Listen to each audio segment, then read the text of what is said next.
മരണത്തിന്റെ വായിൽ നിന്ന് ആ കൊച്ചിനെ തിരിച്ചിങ്ങെടുത്തു. ഇനി 150 നാഴിക കഴിയുമ്പോൾ പൂർണ്ണ ആരോഗ്യത്തോടെ പൂർവാധികം തേജസ്സോടെ ഒരു പോറൽ പോലും ഇല്ലാതെ അവൻ തിരിച്ചു വരും. ഒക്കെ ഇവിടുത്തെ പരമ്പരാഗത ഔഷധങ്ങളുടെ സിദ്ധിയാണ്. പിന്നെ നിങ്ങളുടെയൊക്കെ പ്രാർത്ഥനയും. ഞങ്ങൾ ഒന്ന് കണ്ടോട്ടെ. ആയിക്കോളൂ. ഓ, ഇനി അവിടെ ഒരാളുടെ ജോലിയേ ഉള്ളൂ, ദേവയാനിയുടെ. ശല്യാകണ്ട.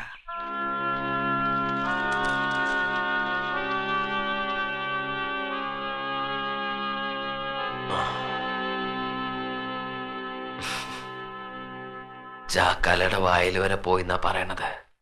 പക്ഷെ ഞാനൊന്നും അറിഞ്ഞില്ല. ആണൊരുത്തിന് ആദ്യമായി തൊട്ട പെണ്ണിനെ പോലെയാ ഈ മണ്ണും. കൈ തട്ടി മാറ്റി, അത്ര സംഭവിച്ചുള്ളൂ. നിനക്കിപ്പോഴും തമാശ.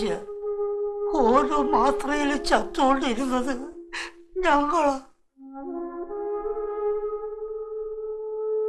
ഞാൻ എപ്പോഴും പറയാറില്ലേ വാസോണ്ണ, എന്നെ സഹായിക്കാൻ പരലോകത്തൊരു ശക്തി ഉണ്ടെന്ന്. എന്റെ അച്ഛൻ. ഇപ്പോ ഇവിടെ ഇഹലോകത്തൊരു ശക്തിയുണ്ട്.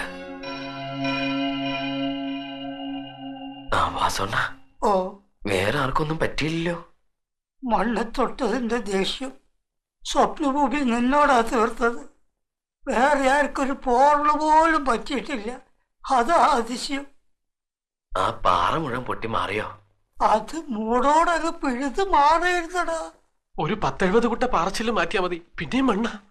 നീ ഇവിടുന്ന് എഴുന്നേറ്റ് വരുമ്പോഴേക്ക് ഞങ്ങൾ അതൊക്കെ ക്ലീനാക്കിയിട്ടേക്കാം.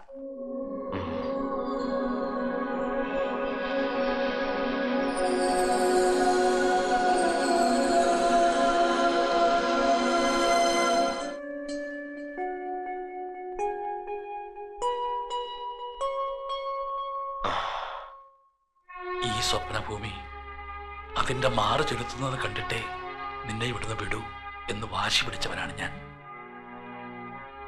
ഞങ്ങളെല്ലാവരും കൂടെ നിന്നോട് തെറ്റ് ചെയ്യായിരുന്നു എന്നെനിക്കിപ്പോ ബോധ്യമായി. അതുകൊണ്ട് ഈ കാലിൽ തൊട്ട് ഞാനൊന്ന് മാപ്പ് പറഞ്ഞോട്ടെ. അയ്യോ, ആരോഗ്യമൊക്കെ തിരിച്ചു കിട്ടിക്കഴിഞ്ഞ് പണിമതിയാക്കി പോകുന്നു എന്ന് പറഞ്ഞ് നീ ഇറങ്ങിയാൽ ഏറ്റവും കൂടുതൽ സന്തോഷിക്കുന്നത് ഞാനായിരിക്കും. നിന്റെ അമ്മയുടെ മനസ്സൊന്ന് നൊന്താൽ ഈ സ്വപ്നഭൂമിയിലെ പൂർവികർക്ക് പോലും പുണ്യനഷ്ടമായി പോകും. അതുകൊണ്ട് കില്ലാടി പൊക്കോളൂ. ഇവിടെ ഒരു വലിയ മാറ്റത്തിന് കൊതിച്ച ഈ ഗണനാഥൻ സന്തോഷത്തോടെ തോൽക്കുകയാണ്. പിന്മാറുകയാണ്.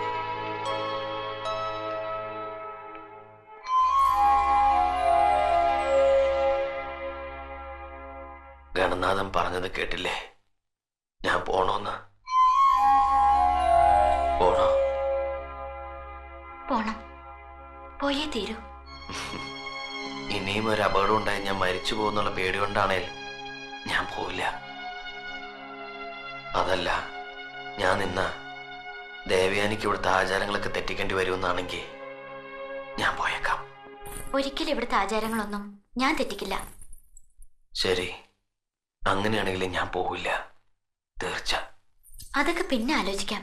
ഇപ്പൊ കിടന്നുറങ്ങിക്കോളൂ. മരുന്നുകളുടെ കൂട്ടുകാരി ഉറക്കം. ഉറങ്ങിക്കോളൂ. ലേശം ശാസിച്ചെന്നെ പറയുന്നതെന്ന് കരുതിക്കോ. ഉറങ്ങ ഉറങ്ങ.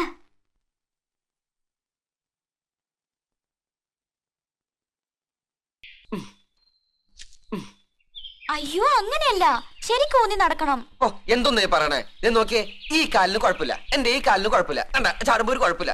എന്നിട്ട് ഞൊണ്ടമാരെ പോലെ രാവിലെ തുടങ്ങി മുടഞ്ഞു മുടഞ്ഞിങ്ങനെ നടത്തിക്കാം. അല്ല, ദേവയാനിക്ക് ഒരു നാണോ ഇല്ല ഈ അപരിഷ്കൃതമായ ചികിത്സക്ക് കൂട്ടി നിൽക്കാൻ?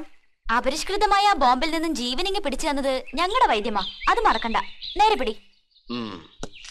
ഈ 7 ദിവസം കൊണ്ട് ഞാൻ ഇത്രയും ഭേദമായതിന്റെ രഹസ്യം വേറെയാ. എന്താ?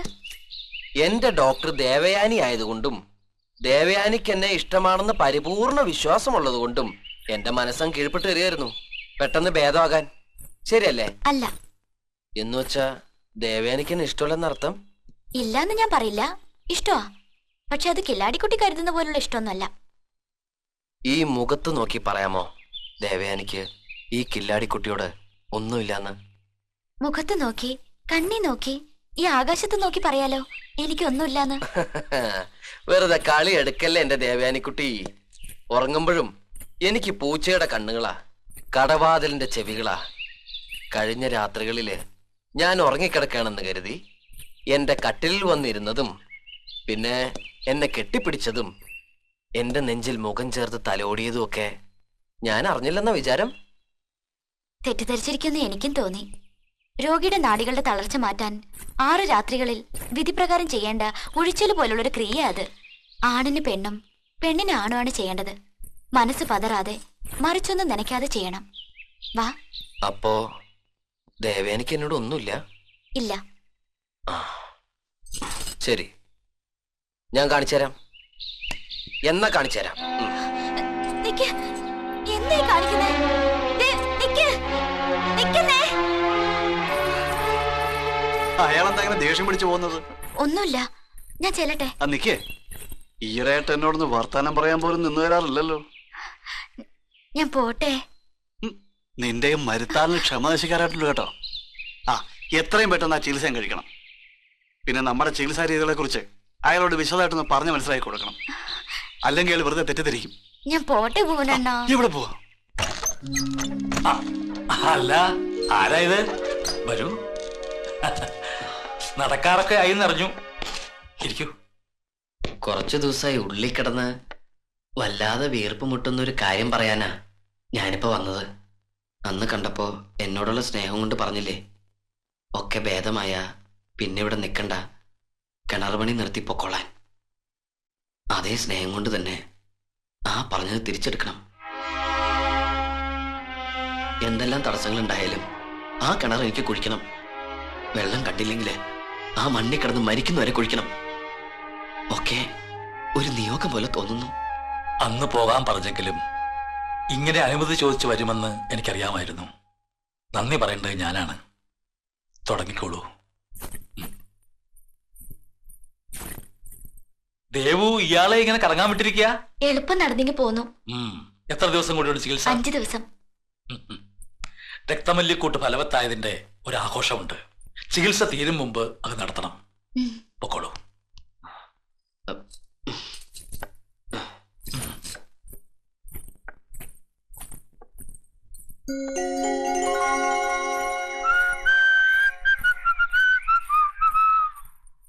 ആ വടി ഊന്നിപ്പിടിക്ക്.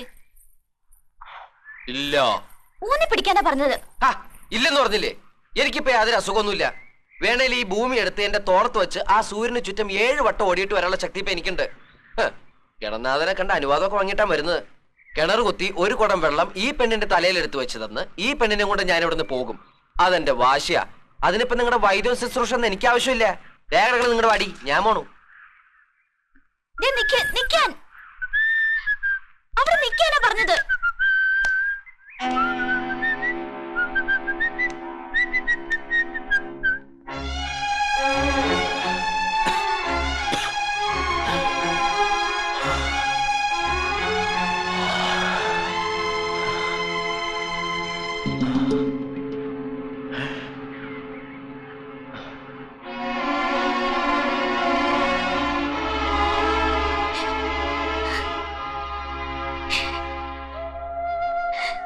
ഞാൻ പറഞ്ഞത് അത്രയ്ക്ക് ദണ്ണായി പോയെങ്കില് പിൻവലിച്ചു. ആ വടിയില്ലാതെ ഇപ്പൊ നടക്കരുത്.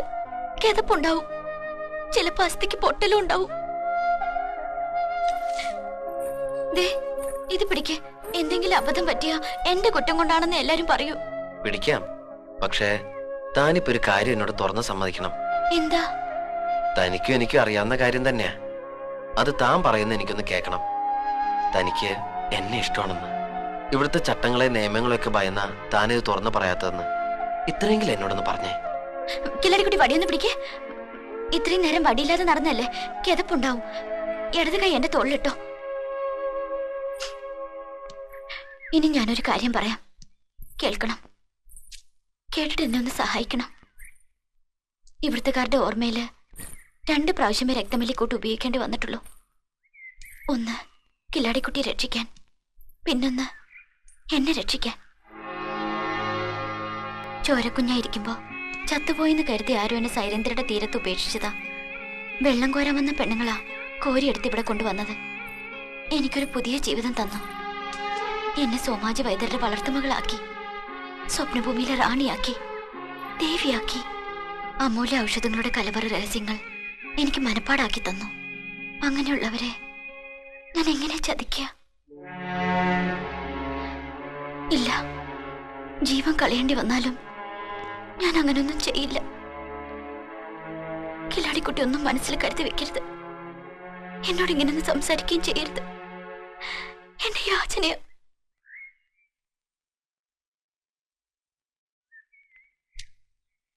വല്ലപ്പോഴും മരുന്ന് ഭാണ്ഡങ്ങളുമായി വേദപുരത്തെത്തിയ തമ്മിൽ കണ്ടാൽ ഇത്തിരി നേരം വർത്താനം പറയണം. ആ ഒരു മോഹമേ ഉള്ളൂ എനിക്ക്. അത് മാത്രം. ഞാൻ പറഞ്ഞത് കേട്ടോ? കേട്ടു. ഇഷ്ടവും ബഹുമാനവും വളരെ കൂടിപ്പോയെങ്കിലും ഞാൻ പിന്മാറുകയാണ്. ശരീരം കൊണ്ട്, മനസ്സ് അതെനിക്ക് പറയാൻ പറ്റില്ല.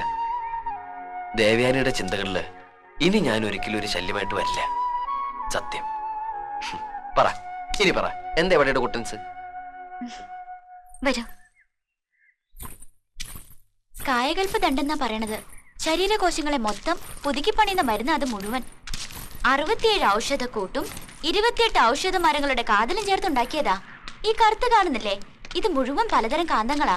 ഇത് 2 മാസം പിടിച്ച് നടന്നു നോക്ക്. അത് കഴിഞ്ഞ സൂര്യന് ചുറ്റും ഭൂമിയെയും ചുമന്നുകൊണ്ട് എത്ര നേരമാ? എവിടം വരെയൊക്കെ ആയി വാസണ്ണ? കംപ്ലീറ്റ് പാറ ക്ലീനായി. പിന്നെ പൊട്ടി അരഞ്ഞാനും കെട്ടി കൈക്കോല് കപ്പി ഉറപ്പിച്ചു. മണ്ണിൽ മാത്രം തൊട്ടില്ല. അത് കില്ലാടിയെ ചെയ്യാവുള്ളെന്ന് ഗണനാഥൻ പറഞ്ഞു. ഇനി നീ വരുന്നവരെ കാത്തിരിക്കുക. അതാ ഞങ്ങളുടെ ജോലി. 4 ദിവസം കൂടി കഴിഞ്ഞ ഫുൾ കണ്ടീഷനോട് കൂടി പണിക്ക് പോകാന്ന ഈ വൈദ്യരാണി പറയണത്. മതി, ട്രീറ്റ്മെന്റിന്റെ ലാസ്റ്റ് കറക്റ്റ് വേണ്ടി വിട്ടാ മതി. ഒന്ന് നോക്കണ പ്രതിവേ, ഒരാഴ്ച മുമ്പ് നമ്മൾ കണ്ട പ്രേമനയുടെ ഈ പ്രേമനയുടെ വേണ്ട, ദൃഷ്ടിദോഷം വരുത്തണ്ട, ഞങ്ങള് പോയേക്കാം. അപ്പൊ ശരി വാസണ്ണ.